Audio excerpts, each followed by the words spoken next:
Miarabo tompoko androany sika de ndao ndray raha hiresadresaka mahakasika ny olo mangany Madagasikara ary isany olona izay nametraka tantara teto amin'ny tany sy ny firenena. Fa mialohan'izay dia azadino ny milike ny vidéotsika ary azadino ihany koa ny miabone amin'ny chaîne-tsika mba hahafahanao manaraka tsy tapaka ny vidéo izay lefany amin'ny CCC ohatran'izao ny fanaovana azy. Tsy andrela akory sika fa avy hatrany tonga de vavany. Tsy iza mo izay olo manga izay nametraka tantara teto amin'ny tany sy ny firenena izay ho resantsika androany izay fa tompoko laha hajaina DIDIER RATSIRAKA. Maro amintsika no tsy mahafantatra ny tantarany. Iza tokoa mo DIDIER RATSIRAKA? Avaiza izy? Ndao raha ho resantsika ny mahakasika any tompoko laha DIDIER RATSIRAKA izay. Didier Ignace Ratsiraka no tena anarany. Nomena anaram-boninahitra hoe Deb sy Amiral Rouge. Dia miaramila sady mpitondra fanjakana malagasy teraka ny 4 novambra 1936 tao Vatomandry. Any amin'ny morotsiraka Atsinanany nosy no faritra fiavin'ny reniny izay anisany foko Betsimisaraka. Itoetra ho fiandrianam-pirenena ihany koa itamatavy sy ny faritany nandritra ny androm-piainany ara-politika. Fony fahakeliny izy dia efa nilona tao anatin'izany resaka politika izany satria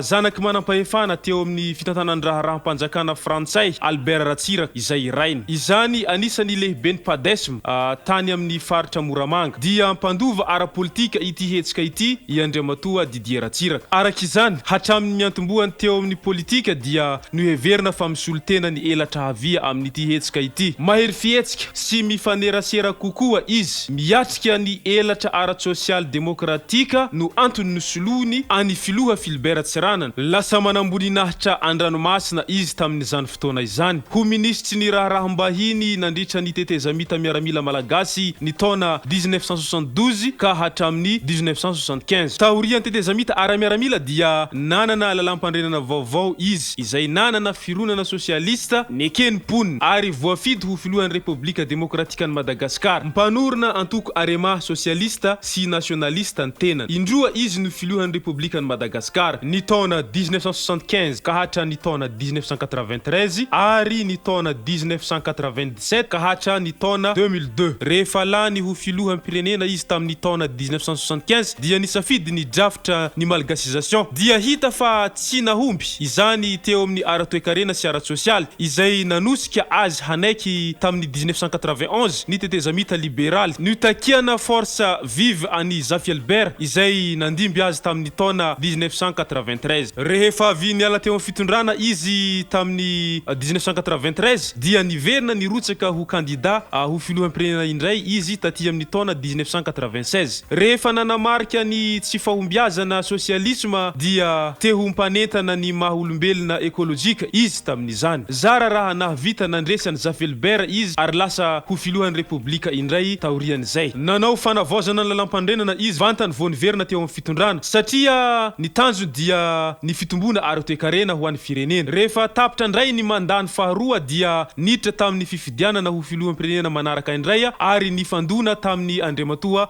Marc Ravalomanana izay nitarika fandresena sy nanambara ny tenany ho filohan'ny Republika ny Madagasikara teto Antananarivo. Zavatra notoherin Ratsiraka izany ary nihemotra tany etamatavy izy fa noho ny disadisa ara-politika izay nitarika ny firenena ho amin'ny ady an-trano dia natao sesitany tany Frantsy andriamatoa DIDIER RATSIRAKA ny taona 2002. Tamin'ny taona 2009 nipetrakevitra Andry Rajoelina no nitarika azy handray anjara amin'ny fifampidinihana natao teo ambany fiahiny vondrana afrikanina amin'ny fikasana hananganana gouvernemanta malagasy tetezamita. Tetikasa izay tsy nisy vokany tamin'ny farany. Tsy nekena ny firitsahanko fidin Ratsiraka tamin'ny fifidianana ho filohan'ny pirenena tamin'ny taona 2024. Saingy afaka nirotsaka ihany izy tamin'ny fifidianana ho filohan'ny pirenena ny taona 2018 izay nihitsana tamin'ny fiodinana voalohany. Izay zay ara tompoko lahy sy tompoko vavy ny mahakasika ny andriamatoa hajaina tompoko lahy Amiral DIDIER RATSIRAKA izay efa nandao atsika tamin'ny 28 mars 2021 teto Antananarivo. Ka ny fantatra fotsiny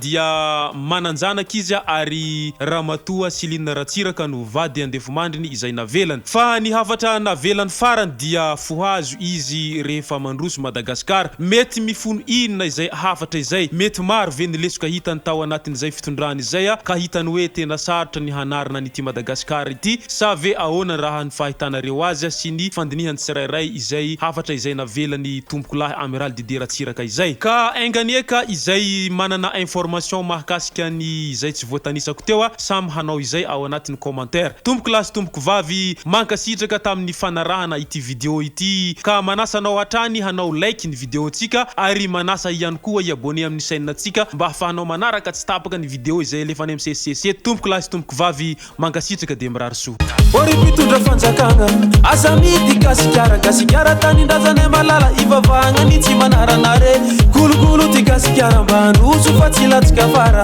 ny fitiavagna anao tsy miala angatangolo veny ty sy fara tiara baba tavambonimbony tavambanimbany tavambonimbony tavambanimbany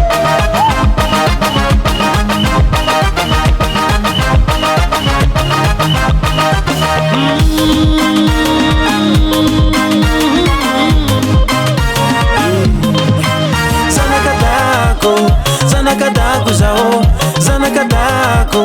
zanakadago zao fiera fa zanakadago zao tsy mivakirano iae